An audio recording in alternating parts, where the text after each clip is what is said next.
Just on a title, House passes a bill making it harder for married women to vote. I've seen this. This is the SAVE bill. Earlier today, the U.S. House of Representatives passed the SAVE Act. This means that Congress is one step closer to denying millions of eligible American citizens their constitutional right to vote. And that's because the SAVE Act requires... Yes! I've been waiting on this. Thank God. American citizens to present proof of their citizenship in person when they register to vote for the first. Now, all of our problems in society come down to true groups of people.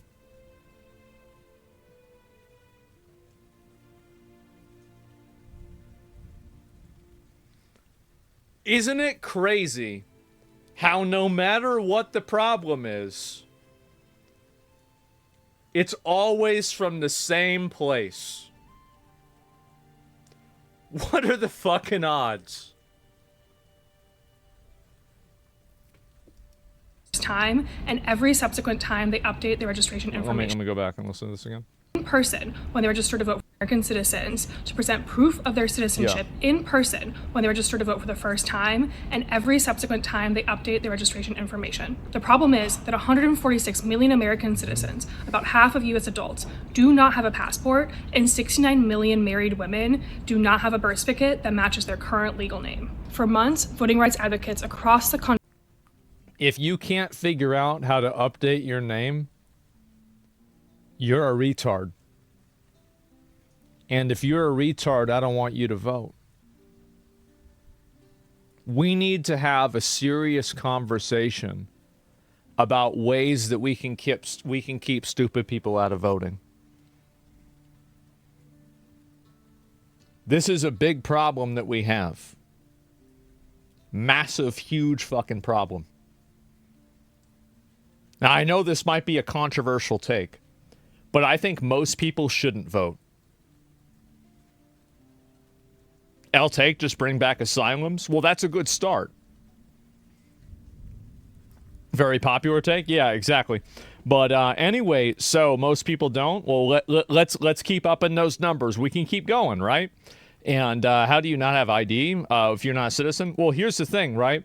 Is if you cannot manage your ID, you can't manage your identification, you can't update your government information, you are probably so cognitively impaired that I don't think that not only should you not be making decisions for other people, you shouldn't even be making decisions for yourself. And the other circumstance is that you're lazy. And if you're so lazy that you can't figure out how to get your government ID set up, and now we're supposed to expect that you're not lazy enough to figure out the way the country should go? What do you think the odds of that are? Oh, that's right, 0. Thank God they did this.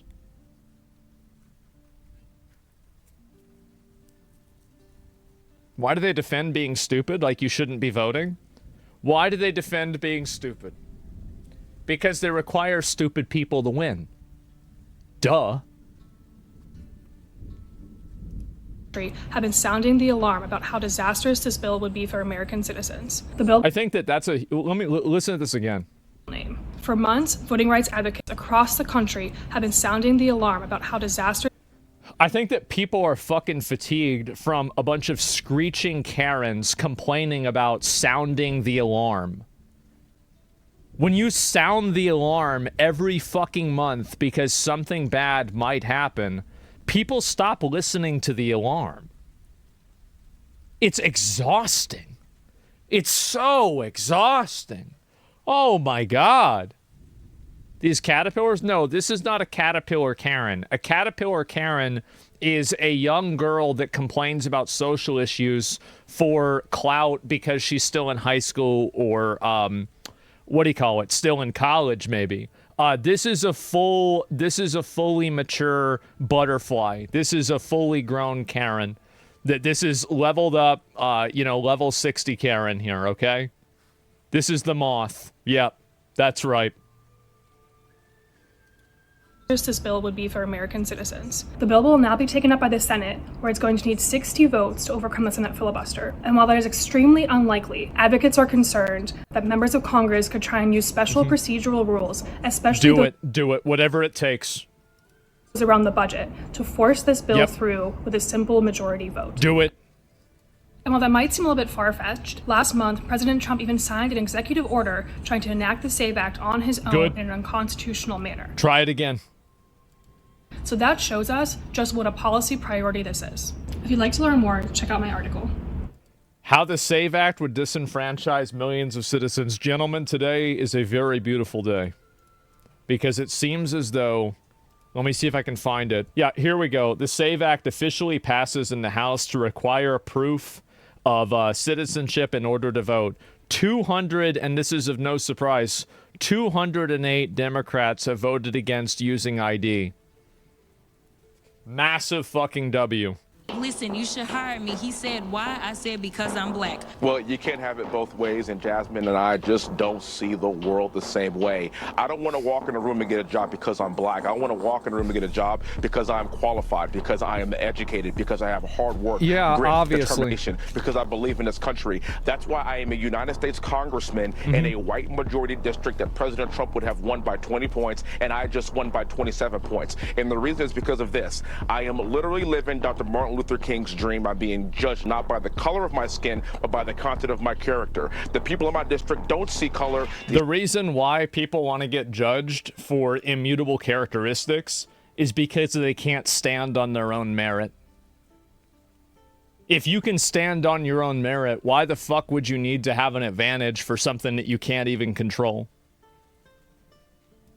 See somebody that's going to represent this district to the best of their ability, regardless of what they look like. I never want to be demeaned for what I have done and the sacrifices that I have made for this country just because of the way I look. I want to be. This is a really popular thing that a lot of guys are bringing up. And like you see this a lot. It's kind of sad to see this happen. But there's been a growing amount of people that have been apprehensive and worried about like getting medical treatment from doctors that are parts of minority groups because they're worried that these doctors and people that are part of these minority groups could have been beneficiaries of a system that effectively allowed them to graduate or advance to a role that they don't necessarily deserve. And I think it's very, very like. I think with any sort of a big treatment, you should always seek a second opinion, right? Especially with like life-altering treatment. And so I think like in a way that makes sense, but that's not for a racial basis. It's just common sense. Yeah, people are afraid of DEI doctors. That's basically what I'm saying, right? Like that's it. And so I think that there is like, you know, that's the term of the bigotry of low expectations. And when you see a person, and this is the issue, is that another great example of this is like that game South of Midnight. We've gotten to the point now with video games that even when somebody writes a story that's completely unique and it has nothing to do, it's not like you're gender swapping or race swapping a main character. You're making a completely new story and the character is a black female protagonist. Well, look at the way this game is doing. That's really bad. And I think they're probably going to have to shut the studio down after this unless they get an injection from Netflix, because maybe Netflix will want to keep them on for some form of like messaging reason. This is really bad. And I think that if this game had released in this same quality, like obviously proportionally in like 2008, I don't think that it would have seen even a fraction of the negative reception that it's getting now. And I think the reason why is because of these initiatives, and it's because of this messaging. And this is what's happened over the years again and again and again. No, bro, is ass. I'm not saying that it's not ass. And I don't think it's ass. I just don't think it's like, it's not Baldur's Gate 3, right? Sure. But my point is that it could have been an okay indie game. Yeah, exactly, right?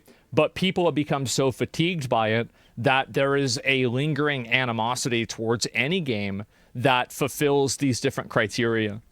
Hired because of my acumen and my ability, and I'll end with this. I see myself as an American. I'm a proud husband. I am a father. I am a veteran. I'm an educated man. I am a follower of Christ, and I'm also— What's crazy about that is people might not remember this, but after September 11th, there was a degree of like national unity that I think really accelerated people being post-racial.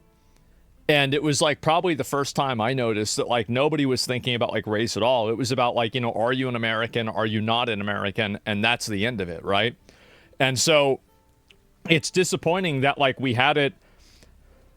I mean, I feel like everything was great back then. And I'm sure that, by the way, I'm sure there were instances I just didn't know about. And I'm sure there were bad cases of what happened. But like culturally, I feel like the racial tensions were like a fraction of what they are now.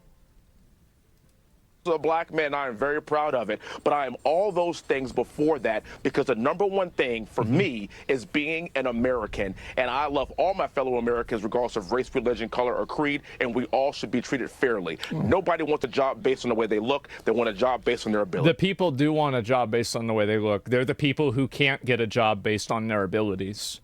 They're the ones that are advocating for getting a job based on the way they look. And that's why his mentality and his ideology is the winning ideology. Because the group that rewards winners and doesn't, placate losers is always going to be the group that comes out ahead. Yeah, and there it is. We need more politicians like this. Well, we're going to get them, too. You're going to get more and more people like this, because this ideology that he's talking about and bringing up, this ideology is the winning ideology. This is the mindset of people that win. This is the mindset of people that succeed. And, again, if you reward losers, you know what you get? You get losers. That's what happens. It's almost supposed to be people are creating race warfare to cover for class warfare. Yeah, I think that's exactly what's happening, too. I've told it multiple times. Basically, indentured servitude, if someone opts to wipe their debt through labor, it's a solution to private debt crisis that we're in. Yeah. It's artificial stirred up racism, lefties playing on the divide and conquer. Yeah, I agree with you on that too. Absolutely, 100%. And the woke right doesn't like that. Yeah, I mean, sure, there's people that are right wing that are race realists and that are racist. Okay. Like, oh my God. Wow, this is crazy. Like, I really, I don't think this is... I don't think this is that big of a deal. Yeah, there's some people that are racist and bad actors. Absolutely. Let me go back over here. I'll see if there's any more of this to look at. But yeah. I just found out Black Ops 2 predicted that China stopped importing rare earth materials. I did. I saw that too. Yeah, but it ended, the left would have no voters left. Well, I feel like a lot of people are caught up in that. And I actually think that this is a big conspiracy theory. But I think that the left wing would actually have an easier time winning if they focused on economic policy and American-based workers' initiatives.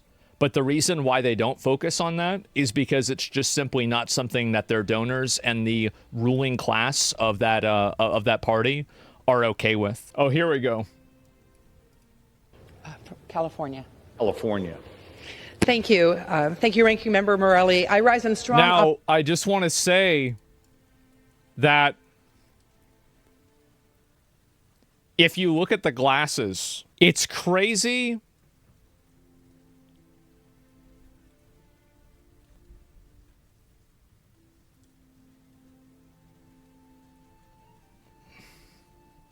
It's crazy how well stereotyping works.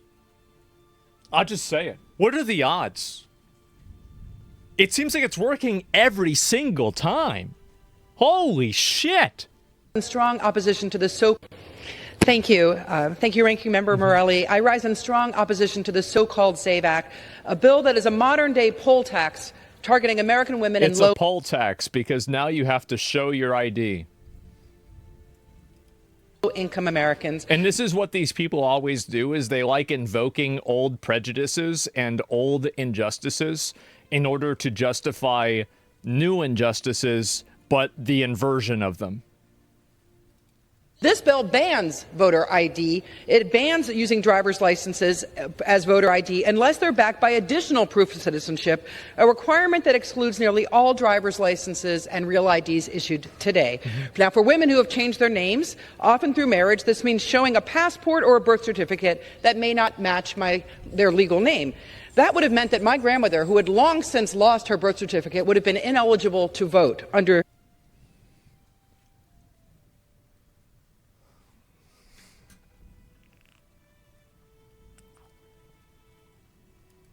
this bill. In California alone, that would include more than... So let me get this straight. This is the party that doesn't want old people to vote because old people are stupid, and now you're using the argument that you want your grandmother to vote whenever you yourself are probably 50 years old? How about this?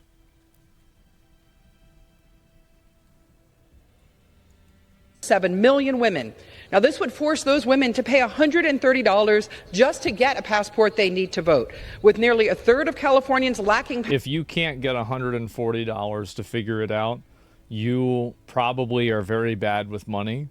And if you're bad with money, I don't want you making decisions. If you can't figure out how to get $140 together, I don't want you deciding the fate of the country. I'm just going to say it. That might sound harsh. And it's also, by the way, I don't think it's $140, but yeah, that's really what it is. There's plenty of people, by the way, there are crackheads that live under a bridge that can hustle up $140. Easy. Passports. They probably get that in half a day. It wouldn't even take them a whole day to get $140. Like, the thing is that these people, if you put their drive and determination against the weakest crackhead under the worst bridge, they will get outperformed like a fucking, like a Walmart American next to an Olympian. Like, it's not even going to be close.